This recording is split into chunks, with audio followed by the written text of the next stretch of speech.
ইন্দোনেশিয়ায় 7.7 মাত্রার ভূমিকম্প।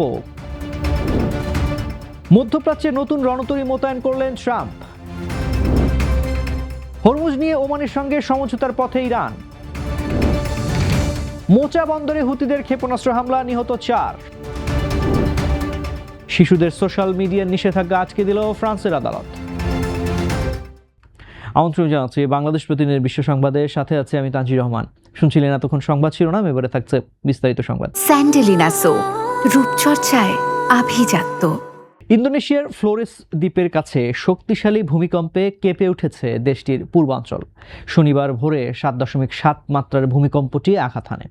এর উৎপত্তিস্থল ছিল ভূপৃষ্ঠের মাত্র 10 থেকে 15 কিলোমিটার গভীরে। এতে কয়েকটি ভবন ও স্থাপনা ক্ষতিগ্রস্ত হয়েছে, কিছু ভবন ধসে পড়ার খবরও পাওয়া গেছে। ভূমিকম্পে 2 জনের মৃত্যুর খবর পাওয়া গেছে। ভূমিকম্পের পর বেশ কয়েকবার আফ্রাশক অনুভূত হয়। শক্তিশালী কম্পনের কারণে আতঙ্কে ঘরবাড়ি ছেড়ে বেরিয়ে আসেন মানুষ। সম্ভাব্য সুনামির আশঙ্কায় উপকূলীয় এলাকায় সতর্কতা জারি করা হয়। বাসিন্দাদের দ্রুত নিরাপদ স্থানে সরে যেতে বলা হয়। পরে পরিস্থিতি স্বাভাবিক হওয়ায় সুনামির সতর্কতা প্রত্যাহার করে কর্তৃপক্ষ। রিং অফ ফায়ারে অবস্থানের কারণে ইন্দোনেশিয়ায় নিয়মিত ভূমিকম্প ও সুনামির সৃষ্টি হয়। এর আগে 1992 সালে এই অঞ্চলে সুনামির কারণে প্রায় 2500 মানুষের মৃত্যু হয়েছিল। হরমুজ প্রণালীকে শিগগিরই যুক্তরাষ্ট্রের ভূখণ্ড হিসেবে ঘোষণা করার কথা বলেছেন মার্কিন প্রেসিডেন্ট ডোনাল্ড ট্রাম্প। ইরানের সঙ্গে যুদ্ধ শেষ হলেই এমন সিদ্ধান্ত নেওয়ার কথা জানান তিনি। ট্রাম্পের বক্তব্যে তীব্র প্রতিক্রিয়া জানিয়েছে ইরান। দেশটির উপপররাষ্ট্রমন্ত্রী কাজেম ঘরিবাবাদি বলেছেন, হরমুজ প্রণালী ইরানের ছিল, আছে এবং থাকবে। এদিকে ইরানের বন্দরগুলোতে অনির্দিষ্টকালের জন্য নৌ অবরোধের হুমকি দিয়েছে যুক্তরাষ্ট্র।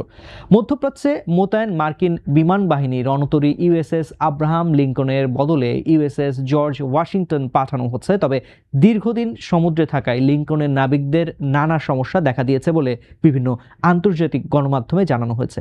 এদিকে ইরানও হরমুজ প্রণালী নিজেদের নিয়ন্ত্রণে এবং কার্যত বন্ধ বলে দাবি করছে।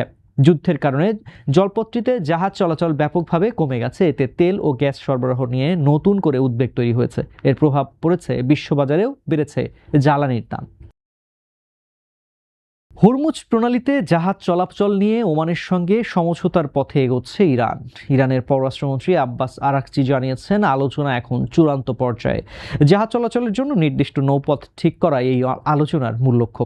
এতে ইরান ও ওমানের বিশেষজ্ঞরা কাজ করছেন। আলোচনায় সামরিক কর্মকর্তারাও যুক্ত আছেন। তবে এই আলোচনা যুক্তরাষ্ট্রের সঙ্গে যুদ্ধবিরতি আলোচনার অংশ নয় বলে জানিয়েছেন আরাকচি। এদিকে মার্কিন অবরোধের মধ্যেই খার্ক দ্বীপ থেকে তেল উত্তোলন শুরু করেছে ইরান। একটি সুপার ট্যাঙ্কারে প্রায় 20 লাখ ব্যারেল অপরিশোধিত তেল তোলা হয়েছে। খার্ক দ্বীপ থেকেই ইরানের প্রায় 90% অপরিশোধিত তেল রপ্তানি হয়। এর মধ্য দিয়ে অবরোধের চাপ সামলে তেল সরবরাহ চালু রাখার চেষ্টা করছে তেহরান। ইয়েমেনের কৌশলগত মোচা বন্দরে 6টি ব্যালিস্টিক ক্ষেপণাস্ত্র হামলা চালিয়েছে হুতি বিদ্রোহীরা। হামলায় 4 জন বেসামরিক নাগরিক নিহত হয়েছেন। আহত হয়েছেন অন্তত 8 জন এবং 2 নাবিক এখনও নিখোঁজ রয়েছেন। হামলায় বন্দরের কয়েকটি স্থাপনা ও মাছ ধরার নৌকা ক্ষতিগ্রস্ত হয়েছে। ইয়েমেনি কর্তৃপক্ষ জানিয়েছে, বন্দর ও আশপাশের বেসামরিক এলাকাও হামলার শিকার হয়েছে। তবে হুতিরা দাবি করেছে তারা সৌদি সমর্থিত বাহিনী ও যুদ্ধজাহাজ লক্ষ্য করে হামলা চালিয়েছে। এদিকে সৌদি আরবের নাজরানে আরামকোর তেল স্থাপনায় ড্রোন হামলার দাবিও করেছে গোষ্ঠীটি। সৌদি সরকার বা আরামকো এখনও ওই হামলার বিষয়ে কোনো মন্তব্য করেনি। 2014 সালে হুতিরা রাজধানী সানা দখলের পর থেকে ইয়েমেনের গৃহযুদ্ধ চলছে।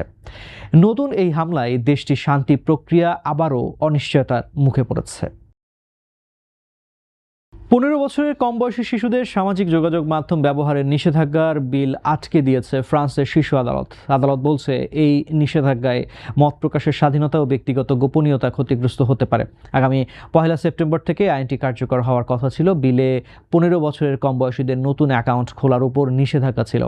এছাড়া পুরনো অ্যাকাউন্টগুলো 4 মাসের মধ্যে বন্ধ করার কথা বলা হয়েছিল। সামাজিক যোগাযোগ মাধ্যমে বয়স যাচাইয়ের ব্যবস্থাও বাধ্যতামূলক করার প্রস্তাব ছিল। তবে বয়স যাচাইয়ের নিয়ম স্পষ্ট না হওয়ায় আদালত বিলটি নিয়ে আপত্তি জানিয়েছে। এরপর প্রেসিডেন্ট ইমানুয়েল ম্যাক্রো সরকারকে বিলটি সংশোধনের নির্দেশ দিয়েছেন। 2027 সালের নির্বাচনের আগেই নতুন আইন কার্যকর করতে চান ম্যাক্রো। এর আগে অস্ট্রেলিয়ার 16 বছরের কম বয়সীদের সামাজিক যোগাযোগ মাধ্যম ব্যবহারের নিষেধাজ্ঞা দিয়েছিল। দর্শক, এই ছিল আজকের বাংলাদেশ প্রতিদিনের বিশ্ব সংবাদ। সবশেষ খবর জানতে চোখ রাখুন বাংলাদেশ প্রতিদিন ফেসবুক পেজ ও ইউটিউব চ্যানেলে। এতক্ষণ সঙ্গে থাকার জন্য ধন্যবাদ সবাইকে।